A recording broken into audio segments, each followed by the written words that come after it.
En 2007, Brad Pitt lançait un projet de reconstruction d'un quartier dévasté par l'ouragan Katrina qui avait frappé la Nouvelle-Orléans 2 ans plus tôt.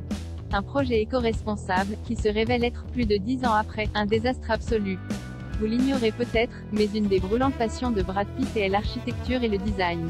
Tellement en fait qu'en 2004, il envisageait le plus sérieusement du monde une éventuelle reconversion en se donnant encore 4 ans dans son métier d'acteur, comme il le confiait à une revue allemande. S'il n'est pas entre-temps devenu le nouveau Frank Gehry et qu'il a rétropédalé dans ses intentions de changer de voie de carrière, il reste que l'architecture occupe plus que jamais ses centres d'intérêt. En 2005, l'ouragan Katrina ravagea la Nouvelle-Orléans. Alors que la ville était encore largement meurtrie 2 ans plus tard, l'acteur a tenu à apporter sa contribution à la reconstruction, et présenta à la presse le Make It Right Project. Une initiative salutaire visant à reconstruire des quartiers entiers, et fruit du travail mené par des architectes venus du monde entier, qui dessinèrent les plans de 150 maisons aux normes écologiques. Chacune d'entre elles devait être vendue au prix de $150 000.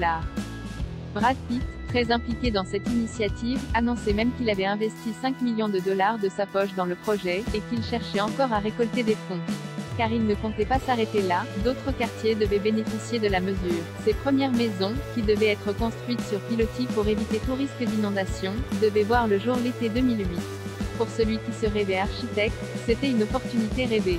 Une belle intention devenue un fiasco architectural. Un article du Guardian, relayé par Courrier International, vient plus que largement tempérer l'enthousiasme initial du projet, qui s'avère même être un désastre absolu. Un échec dont Brad Pitt refuse d'endosser la responsabilité.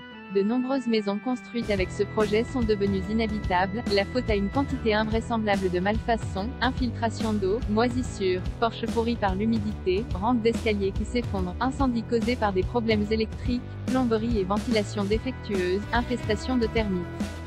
La liste est longue comme un jour sans fin. 2 maisons ont dû être démolies à cause de graves problèmes de moisissure, l'une en 2018 et l'autre l'année dernière. Parmi les maisons restantes, 6 ont été abandonnées depuis que les premiers habitants ont emménagé.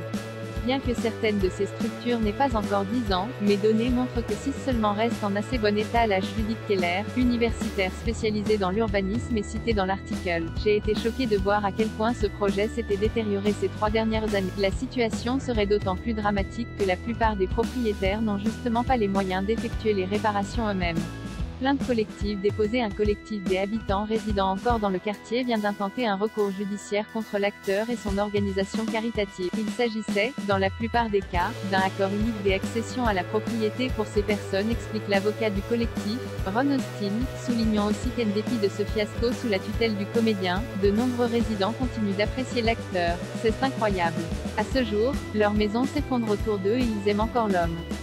Mais ils ne peuvent tout simplement pas croire à cette. Si l'organisme caritatif Make It Right Project cesse de retourner depuis contre les fournisseurs du bois et même le responsable et coordinateur du projet, estimant le coût des nouvelles reconstructions à au moins $20 millions, Brad Pitt refuse d'endosser la responsabilité au moins partielle du fiasco. Bien qu'une juge a refusé en 2019 la demande des avocats de l'acteur de sortir l'intéressé de la plainte, une source proche du dossier commente, ces avocats ont clairement indiqué qu'ils n'avaient aucune responsabilité légale pour les décisions prises par d'autres.